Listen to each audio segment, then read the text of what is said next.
So what drove you towards that focus for your early stage of your career? That's an interesting story as well, I guess. And ironically, so I wasn't into blood. So I was never going to go into saving people in that way. So I thought, well, what else could I do that would allow me to support people? And early on in high school, actually, I was bullied. So as a kind of I'll show you response to that, I was very driven to succeed. And it was like, that was my main drive, was I will not let anybody stand in my way, which was a blessing and a curse in many respects, because I wouldn't then let anybody in, and I was very emotionally invulnerable, all of that kind of stuff. And so that led me to have some great tools in terms of success and everything else. And partly I chose consulting because I didn't actually have to decide what I needed to do.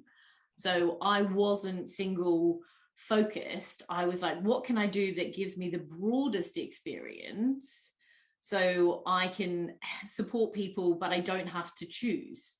Because I didn't have Chris's single-minded focus of how I could help people. I was a bit like, oh, I do want to help people, but I'm not sure how that works. So consulting was a great opportunity to have such varied experiences, making massive differences with people's businesses, and also then the people that they support. So yes, there were large organizations, but I always felt that it was the people that I got to work with where I was making the bigger difference.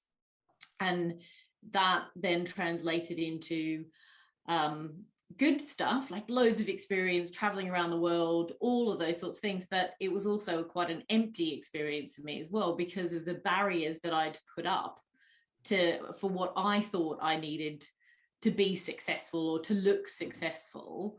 So it wasn't until I had an accident, fell down the stairs, broke my shoulder in 5 places, and banged my head, etc., had 3 months off work and had my epiphany of, I'm not sure this is what I want to do anymore.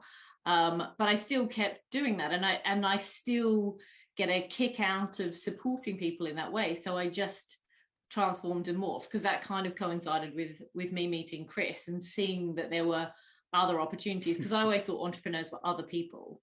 Like my mother worked in a law firm, my father worked in project management and did a load of jobs in government, etc. So it was always, you were an employee and you had a corner office, and that was success. So it was always, I was going to be a partner in a management consultancy firm. And then I kind of went, oh, maybe not. So it was, it was quite a different kind of, I don't think I had a life and death experience, but it was certainly, 3 months off work on some serious painkillers and all that kind of thing does give you some time to reassess what do you want out of life. And I got into yoga to rehabilitate myself, and connected more with what I wanted in terms of relationships and all of those sorts of things that I'd perhaps pushed down in the thought that I couldn't have both, and then realized there was a different way, which happily coincided with meeting Chris, but also with his debt baggage. Yeah, so proud of that. that also meant some different decisions as well, in terms of, and him having cancer. We never thought that we were going to be parents. We always thought we'd have to adopt. I became a mum.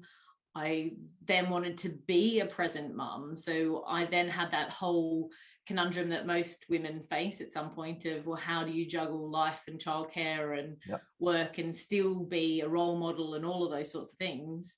And I like to think that now I've kind of mainly got that cracked, in terms of I get to go to pick up and drop off and most of the activities around school, and still demonstrate that, women can work and be powerful and all of those kind of good things as well. So I like to think that I'm getting there on that. It's not always perfect by any stretch of the imagination, but work-life balance is a really tough one.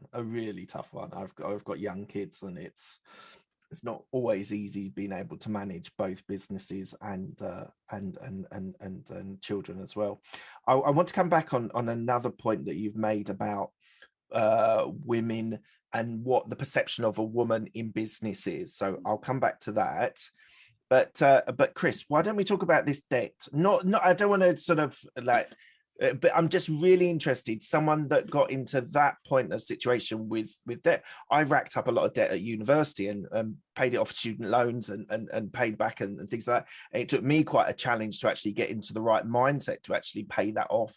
But racking up 100K's worth of debt, what was the turning point for you that you were like, actually, I've got to deal with this now and actually pay it off?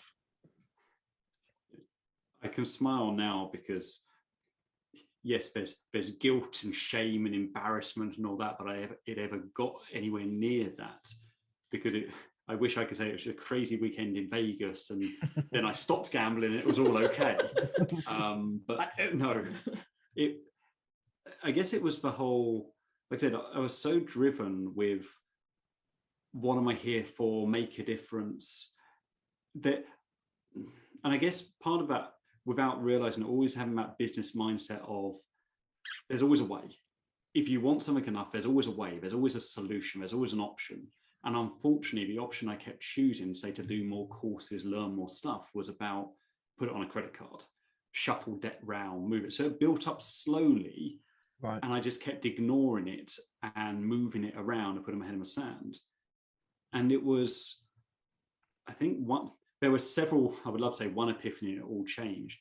There was where I started changing, but building up to that, it was starting to realize everything I was learning was for my clients. As in, I was always learning more, better techniques, new skills, expertise. And it was actually Karene pointed out, you've never studied business or marketing or sales or cash, like anything at all, finances. Yeah. And it's like, well, I don't need to study that. I'm an osteopath, I'm a practitioner. Like, people come to me. And it's true, they did, but they didn't always pay. And I didn't manage anything. I didn't really like that business model. I had no idea I was running a business.